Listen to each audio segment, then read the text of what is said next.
तो गाइस मैं हूं अंकित और आप देख रहे हैं रेसलिंग फैंस नेटवर्क। शुरू करते हैं गाइस अपनी बातों को हम लोग सबसे पहले भाई मंडे नाइट रॉ से। ये कौन सा एपिसोड है भाई? ये नेटफ्लिक्स का डेब्यू एपिसोड है। इसकी लोकेशन क्या होने वाली है, कौन सा डोम या एरेना होने वाला है, वो मैं आपको बताने वाला हूँ। एंड एक मैसिव अपडेट है, तो ध्यान से सुनो भाई। रसल वोट्स रेडियो के अंदर रसल वोट्स ने इस चीज़ को रिपोर्ट करा कि the first Monday night raw on Netflix on Monday January 6th 2025 is currently scheduled to take place at the Intuit Dome in Los Angeles, California। Los Angeles से करने वाले, यानी कि हो सकता है कि कुछ बड़े नेम्स हमें देखने को मिले। ये इंटुइट डोम भाई ओरिजिनली प्लान था सर्वाइवर सीरीज के लिए इसी साल के लिए, लेकिन बाद में प्लान्स चेंज हो गए। लेकिन अभी भाई ये मंडे नाइट रॉ के लिए प्लान कर रहे हैं, नेटफ्लिक्स के डेब्यू के लिए प्लान कर रहे हैं। अब ये बहुत ही खूबसूरत डोम है भाई, बहुत ही सुंदर है। आप पिक्चर्स देखना, आप सिर्फ अपनी स्क्रीन के ऊपर देखो। सोफा स्टेडियम में जिस तरीके से भाई ऊपर में वो जाइंट सी रिंग थी ना भाई, बहुत ब्यूटीफुल सी वो LED वाली, इसी तरीके से यहाँ पे बियॉन्ड बहुत खूबसूरत है। यहाँ पे भाई टोटल 18,000 लोग फिट हो सकते हैं। सो आई गेस WWE इजीली 19,000 तक लेके जा सकती है, 19-20,000 तक। तो भयंकर मंडे नाइट रॉ का एपिसोड होगा, बिकॉज भाई एरेना बोल लो, डोम बोल लो, इन्होंने बहुत भयंकर खोज के रखा है इसके लिए। एंड इंटुइट डोम एक बहुत ही सुंदर डोम है। यहाँ से ये लोग भाई नेटफ्लिक्स के डेब्यू एपिसोड को सेलिब्रेट करेंगे। आगे बढ़ते हैं गाइस, बात करते हैं अगली स्टोरी के बारे में, जो कि शेन मैकमैन को लेके। तो शेन मैकमैन को गाइस स्पॉट करा गया विथ यंग बक्स। AEW के काफ़ी करीब लग रहे हैं शेन मैकमैन अभी भाई। कुछ टाइम पहले टोनी खान के साथ इनको मीटिंग में स्पॉट करा गया था, एंड अभी यंग बक्स के साथ में स्पॉट करे गए। बाय द वे भाई, ये मेरी आवाज़ सुबह वाले वीडियो में बहुत गड़बड़ सी आती है, ठीक है, बहुत भारी आती है, बिकॉज एक तो आप सुबह उठते हो, उसके बाद अभी थोड़ा आपको मालूम है मेरा कोल्ड चल भी रहा था, तो इसलिए दोनों चीज़ें साथ में ही आ रही है। शेन मैकमैन को स्पॉट करा गया है भाई यंग बक्स के साथ में एयरपोर्ट पे। दोनों भाई साथ में ही ट्रैवल कर रहे थे। इसके ऊपर शेन मैकमैन का कहना है कि एक कोइंसिडेंस था कि हम लोग मिल गए सेम ही फ्लाइट पे, लेकिन आई डोंट थिंक ये कोई कोइंसिडेंस था, बिकॉज ये तो चलो कोइंसिडेंस हो सकता है, टोनी खान के ऑफिस में कोइंसिडेंस से तो नहीं जा सकते हैं भाई। आई थिंक कुछ बहुत ही तगड़ा, बहुत ही मैसिव कुक कर रहे हैं। आपको क्या लगता है कमेंट करके बताना, कब आ सकते हैं शेन मैकमैन भाई? विंस मैकमैन की डॉक्यूमेंट्री देखने के बाद अगर ये शेन मैकमैन AEW में अपीयर हो जाएंगे ना भाई, मेरा दिमाग खराब हो जाएगा। मैं शॉक हो जाऊंगा कि यार क्या क्या देखना पड़ता है हमें।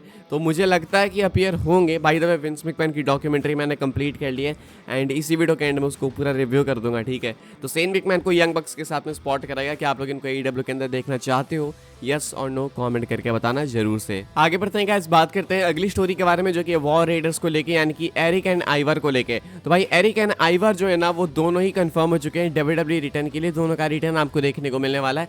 शायद आपको याद होगा भाई, मंडे नाइट रॉ के अंदर एक विनेट आया था, काफी भयंकर सा टीजर आया था, जिसे देखने के बाद लोग हाइप हो गए थे। लोगों को लग रहा था कि ये रे फिनिक्स एंड पेंटा हो सकते हैं, लेकिन ऐसा नहीं है भाई। रसल वोट्स रेडियो के अंदर इस चीज को रिपोर्ट करा गया कि the Viking Raiders are both ready to return to the main roster. They will likely be returning under the War readers name. Viking Raiders इनका बाद में नाम चेंज करा गया था, पहले इनका नाम वाइकिंग एक्सपीरियंस था।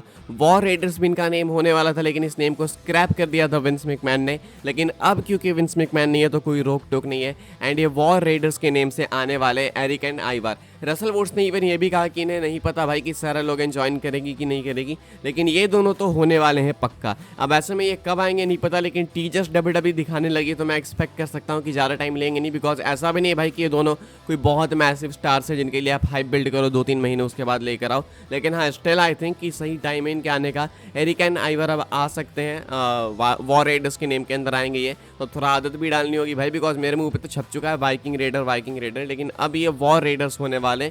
सो I think it's a good thing, because बहुत पहले से लोग वॉर रेडर्स नेम को प्लान कर रहे थे, लेकिन कभी इंप्लीमेंट नहीं कर पाए, लेकिन अब ये कर सकते हैं।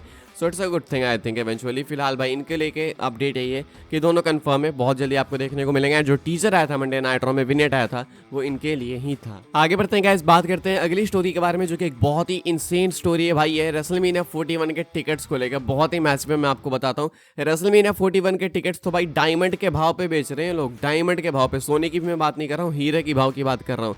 क्या है भाई अपडेट रेसलमेनिया 41 को लेकर, आप ये देख सकते हो अपनी स्क्रीन के ऊपर। कहा जा रहा है कि ये लोग फ्रंट रो टिकट्स के लिए $50,000 चार्ज कर रहे हैं। $50,000, ठीक है, सही बोल रहा हूँ मैं। एंड एक कॉम्बो टिकट्स की बात कर रहा हूँ मैं, किसी सिंगल नाइट की नहीं बात कर रहा।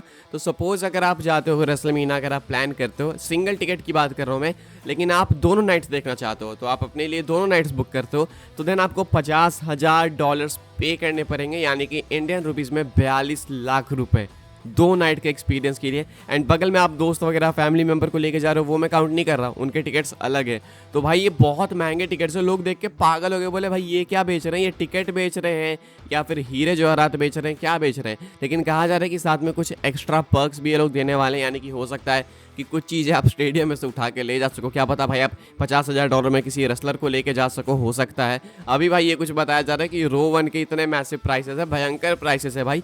रो 2 एंड रो 3 की बात मैं आपको बताता हूँ। कहा जा रहा है कि ये जो सेकंड एंड थर्ड रो है भाई, इनके लिए WWE 27,000 से लेके $30,000 चार्ज कर रही है बोथ नाइट्स के लिए, यानी कि दोनों नाइट्स के लिए, यानी कि ये भी बहुत महंगे हैं। तो रेसलमेनिया 41 के लिए इतने महंगे टिकट्स, लोगों का कहना है भाई कि अगर इतने महंगे टिकट्स बेच रहे हैं तो सिर्फ एक ही मैच है भाई जो कि इन महंगे टिकट्स को जस्टिफाई कर सकता है, वो है रॉक वर्सेस रोमन का। आई थिंक एक अच्छा हिंट है, आई डोंट थिंक ये कोई स्टूपिड रीजनिंग है, आई थिंक ये सही हिंट है। आप क्या सोचते हो भाई, कमेंट करके बताना। फिलहाल तो अगर जिसके भी प्लान्स थे रेसलमेनिया 41 में जाने के, उनके दिलों में एंड दिमाग में तो भाई हरकंप मच चुका है, बिकॉज ये कुछ अलग ही टिकट प्राइसेस में बेच रहे हैं भाई टिकट्स को। आगे बढ़ते हैं गाइस, बात करते हैं अगली स्टोरी के बारे में जो कि ब्रॉक लेसनर को लेके। एंड आई नो भाई आप सब इसी अपडेट का वेट कर रहे थे। क्या लेसनर का जिक्र था डॉक्यूमेंट्री के अंदर? क्या लेसनर को मेंशन करा गया?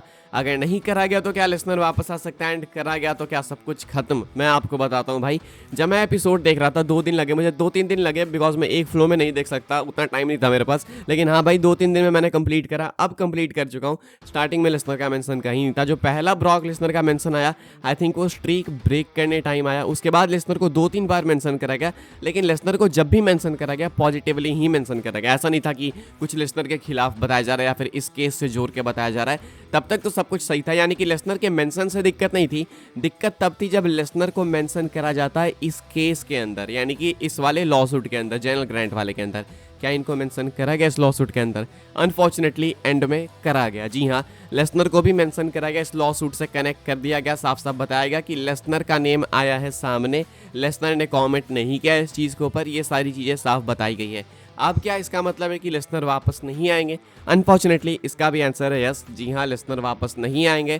अब देन अगेन भाई रेसलिंग है तो नेवर से नेवर वाली चीज़ तो हमेशा रहेगी। ये सेम तो भाई विंस मैकमैन के लिए भी रहेगी, उनके लिए भी नेवर से नेवर वाली चीज़ रहेगी। हो सकता है भाई अभी ये ट्रायल चल रहा है, हो सकता है कि एंड में विंस मैकमैन निर्दोष साबित हो जाए। अब विंस हो जाएंगे तो लेसनर भी ऑटोमेटिकली हो जाए। तो जब तक भाई जुडिशरी कुछ डिसाइड नहीं करती तब तक तो हम नहीं कर सकते कुछ। लेकिन एज ऑफ दिस पॉइंट जब तक भाई इस ट्रायल का कोई रिजल्ट नहीं आ जाता है, जब तक कोई आउटकम नहीं आ जाता है, तब तक भूल जाओ कि लेसनर वापस आएंगे। बिकॉज अब नेटफ्लिक्स की डॉक्यूमेंट्री में भी लेसनर को मेंशन कर दिया गया है। तो अब तो कोई चांस नहीं है, कोई स्कोप नहीं कि मंडे नाइट रॉ में वापस आएंगे Lesnar, because Monday night raw भाई नेटफ्लिक्स पे जाने वाली है। तो अनफॉर्चुनेटली भाई लेसनर के फैंस, आपके लिए एक बहुत बड़ी वाली बैड न्यूज़ है। आगे बढ़ते हैं गाइस, बात करते हैं हम लोग अपनी नेक्स्ट एंड फाइनल स्टोरी के बारे में, जो कि अपडेट वगैरह तो नहीं है भाई, मैं बस रिव्यू दे देता हूँ आपको, एक क्विक रिव्यू विंस मैकमैन की डॉक्यूमेंट्री का। फिनिश कर लिया मैंने, तो मुझे क्या लगता है, मेरे क्या है थॉट्स। देखो भाई, मुझे ऐसा लगता है कि जब इन्होंने डॉक्यूमेंट्री बनानी स्टार्ट करी थी तो शायद इसको बहुत लंबा ले जाने वाले थे, यानी कि 6 एपिसोड्स तक नहीं। हो सकता है कि भाई इसको बहुत लंबा, मे भी 10-12 एपिसोड तक लेके जाते, लेकिन बीच में विंस मैकमैन स्टेप डाउन करके भाई WWE से अलग हो गए। तो इन्होंने यहाँ के लिए इंटरव्यू देना भी बंद कर दिया, शूट करना भी बंद कर दिया। तो इसलिए इनको आगे का कंटेंट खुद से फिल्म करना पड़ा है। 1-2 लोग इधर के बिठा के उधर के इनको एंड में जनरल ग्रांट वाली चीज़ फिल्म करनी पड़ी, वरना ये हो सकता था डॉक्यूमेंट्री भाई कि बहुत ही ज़्यादा लंबा होता, हो सकता है कि बहुत सारे एपिसोड्स होते हैं। बाकी क्या लगा इन एपिसोड से देख के मुझे, देखो भाई मुझे इतना लगता है विंस मैकमैन के कैरेक्टर के बारे में। अब पता नहीं ऐसा क्यों कहा जा रहा है कि विंस मैकमैन के रियल कैरेक्टर को नहीं दिखाया गया। आई थिंक उन्होंने जितनी बात अपने मुंह से बोली इतना इनफ है गेस करने के लिए कि विंस मैकमैन के रियल कैरेक्टर को ही दिखाया गया। एंड विंस मैकमैन का रियल कैरेक्टर ऐसा है ही जो कि भाई हर दूसरे सेकंड अपने बिजनेस के बारे में सोचता है। दिक्कत पता है क्या है, विंस मैकमैन को लगता है कि जिस तरीके से मैं बिजनेस के बारे में सोचता हूँ उसी तरीके से मेरे एम्प्लॉयज़ भी सोचते होंगे। एंड शायद यही कारण है कि वो अपने एम्प्लॉयज़ को एक्सप्लॉइट करते हैं, कभी कदार अब्यूज़ भी कर दिया करते होंगे। अब ये कभी कदार की फ्रीक्वेंसी कितनी है भाई वो मुझे नहीं मालूम, लेकिन मैं इतना जानता हूँ कि Vince McMahon is a mad man. अब आप इसको positively low negatively low, end of the day भाई बात तो यही है कि विंस मैकमैन अपने बिजनेस के ऊपर इतने फोकस थे, इतने पागल थे उसको लेकर। आप सुनते भी हो कि भाई बिजनेसमैन तो पागल होते हैं। एंड दुनिया में जितने भी बड़े लोग होते हैं भाई जो अचीव करते हैं बहुत कुछ, तो वो ऑलमोस्ट पागल ही होते हैं। बिकॉज एक धुन होती है उनके अंदर कि ये करना है तो करना है, एंड इसी धुन के अंदर भाई वो लोगों को एक्सप्लॉइट करते हैं, अब्यूज़ करते हैं, गलत चीज़ें करते हैं। तो विंस मैकमैन उनसे कोई अलग नहीं है। तो भाई यही लगा मुझे पूरी डॉक्यूमेंट्री को देख के। बाकी ऑलमोस्ट बहुत सारी चीज़ें हम लोग जानते थे पहले से ही, लेकिन हाँ एक इन डेप्थ एनालिसिस मिला हमें। क्रिस बेनवा के बारे में कमेंट करा विंस मैकमैन ने पहली बार इतने टाइम में। तो बहुत सारी चीज़ें आई रिकमेंड कि आप जाके देखो, आपने नहीं देखा तो वर्थ इट है देखना। कई सारे रास्ते हैं देखने के, नेटफ्लिक्स पे भी आप देख सकते हो, नेटफ्लिक्स पे ही देखना चाहिए वैसे तो ऑफिशियली। फिलहाल भाई बस मैं इतना कहना चाहता हूँ कि अच्छी डॉक्यूमेंट्री थी, टाइम आप दे सकते हो, इन्वेस्ट कर सकते हो। इस वीडियो के लिए गाइस बस यही सारी अपडेट्स थी। आई होप्स आपको इन्फॉर्मेशन मिली तो वीडियो को लाइक करें, शेयर करें, सब्सक्राइब करें चैनल को, ताकि आने वाले टाइम के अंदर आपको और भी ऐसी WWE की news updates time to time जानने को मिलते रहे। फॉलो कर सकते हैं आप लोग मुझे इंस्टाग्राम एंड ट्विटर पर, लिंक आपको मिल जाएगी डिस्क्रिप्शन में। ज्वाइन कर सकते हैं व्हाट्सएप चैनल को, उसके भी लिंक डिस्क्रिप्शन में। मिलते हैं अपने नेक्स्ट सॉफ्टवेयर काफ़ी इंटरेस्टिंग वीडियो में।